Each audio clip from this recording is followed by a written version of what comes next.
We are in our 60s, but my partner has been lying to me. Do I stay? The dilemma: my partner and I, both in our early 60s, have been together for 20 years. He does thoughtful things for me every day, but is never generous or complimentary. When we used to have sex, it was always me who made the first move, but since the menopause I'm not interested. Until now our relationship has been easy if passionless. We've had plenty of adventures together and are fond of each other. 2 months ago, I picked up his phone to look for a photograph and saw a WhatsApp message notification ending with a kiss.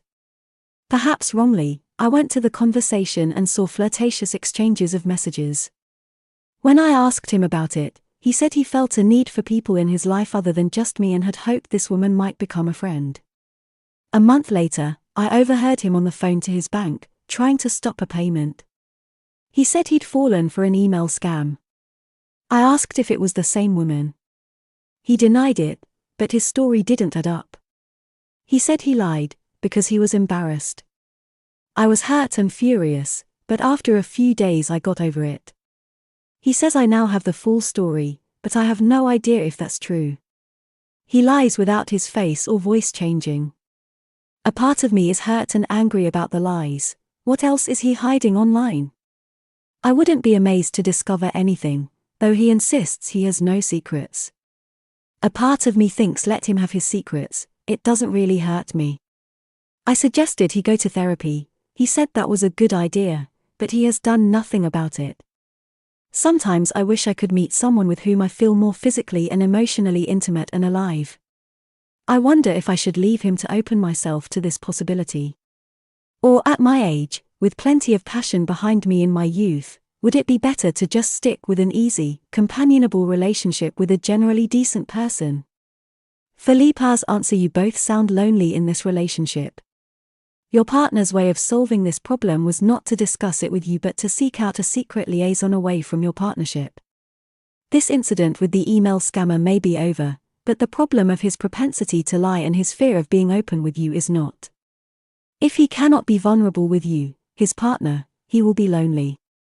You are good at looking on the bright side, but I feel that if you brush this problem of the lack of openness between you under the carpet, he will again try to solve the problem away from you and with secretiveness. You may well solve the problem by leaving, but there might be another way to potentially improve things. I sense you both may have a fear of conflict, which means that the difficult conversations that need to happen aren't happening. Conflict avoiders may have low self-esteem and an unchallenged belief system that they are not allowed to rock the boat because it will lead to rejection.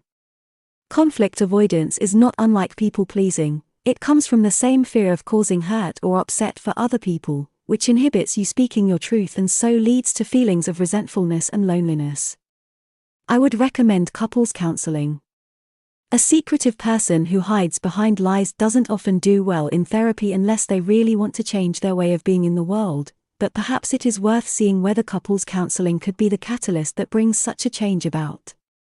It will, I'm afraid, be another thing that's down to you to initiate. If he's able to articulate his loneliness and tell you all his secrets, it may rekindle something. I think there are probably many things you both need to share with each other, and it will be easier in the presence of a neutral therapist. When you have said everything you need to say, about how you experience being in a relationship with him, what you lack now and what you want, and if he's able to articulate his loneliness and tell you all his secrets, perhaps the openness and insights you get from being in couples therapy would rekindle something that made you romantic partners in the first place. On the other hand, a full reveal of what's happening with each of you may make it clearer that you might have better lives as single people. I think the couples therapy is worth doing, because you mention aspects of your relationship that are worth saving, the adventures and the fondness. And if you do decide to become single and then seek a new partner, you don't want to be tripped up by conflict avoidance again, so the couples therapy may help you both individually as well. The question you need to ask yourself is, where do you draw the line? Where is your limit? If that limit has been passed, how do you split up? If he doesn't open up even in therapy, and you don't feel seen and you find that line is crossed, then what to do next will become clearer to you. There is a chance, if you both dare to be as open as possible in therapy, it may just be another exciting adventure for you both. For couples therapy, try tavistock.relationships.org. Book recommendation, For Both of You Daring Greatly by Brené Brown.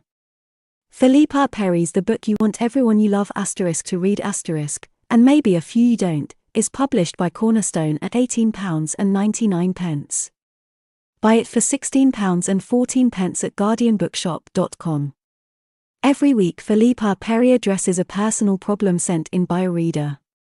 If you would like advice from Philippa, please send your problem to askphilippa@guardian.co.uk. Submissions are subject to our terms and conditions.